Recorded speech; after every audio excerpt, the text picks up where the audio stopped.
Hi hello welcome friends. Today நம்ம சேனலில் பார்க்க போகிறது லெமன் சாப்பாடும் பொட்டேட்டோ ஃப்ரையும் எப்படி பண்ணியிருக்கேன்னு பார்க்கலாம்.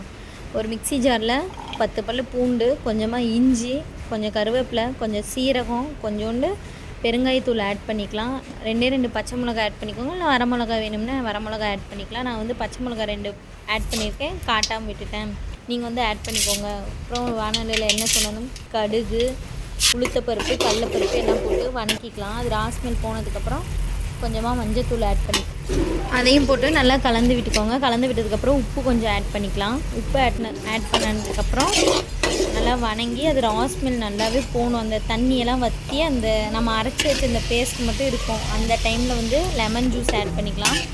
லெமன் ஜூஸ் ஆட் பண்ணி நல்லா கலரி அது கொஞ்சம் நேரம் கொதி வந்ததுக்கப்புறம் கொத்தமல்லி தழை ஆட் பண்ணிக்கலாம். அப்புறமே வடித்து வச்ச சாப்பாட்டில் போட்டு உப்பெல்லாம் சேர்த்திக்கோங்க. சாப்பாட்டில் வந்து நல்லெண்ணெய் கொஞ்சம் ஆட் பண்ணி கலந்துக்கிட்டிங்கன்னா நல்லாயிருக்கும், நல்லா வாசமாக இருக்கும்.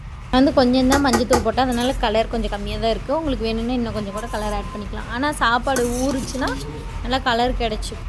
இப்படி ஒரு டைம் வித்தியாசமான முறையில் செஞ்சு பாருங்கள், நல்லாயிருக்கும். லெமன் சாப்பாடு குழந்தைங்களுக்கும் ரொம்ப பிடிக்கும். அடுத்தது பொட்டேட்டோ ஃப்ரை எப்படி பண்ணுறதுன்னு பார்த்துடலாம்.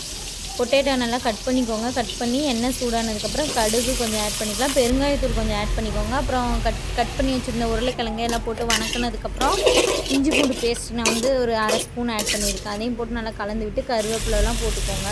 கருவேப்பிலெல்லாம் போட்டு நல்லா கலந்ததுக்கப்புறம் நான் வந்து சிக்கன் மசாலா வந்து ஆட் பண்ணேன். சிக்கன் மசாலாவும் கொஞ்சமாக கறி மசாலாவும் ஆட் பண்ணேன். அது 2 போட்டு கலந்துக்கிட்டு உப்பு கொஞ்சோண்டு போட்டு நல்லா லோ ஃப்ளேமில் வச்சு எண்ணெயிலேயே வதக்குங்க கொஞ்சம் நேரம். உங்களுக்கு வதக்கினது இதாக இல்லைன்னா கொஞ்சமாக தண்ணி ஊற்றி நல்லா கொதிக்க வச்சு இறக்குனோம்னா வெந்ததுக்கப்புறம் இறக்குனோம்னா நம்மளோட பொட்டேட்டோ ஃப்ரையும் ரெடி ஆகிடும். நான் வந்து தண்ணி ஊற்றி தான் வதக்கினேன். இதுமாதிரி நல்லா மூடி வச்சு நல்லா பாயில் பண்ணோம்னா ஒரு 5 to 6 மினிட்ஸில் வந்து வெந்துடும் உருளைக்கிழங்கு.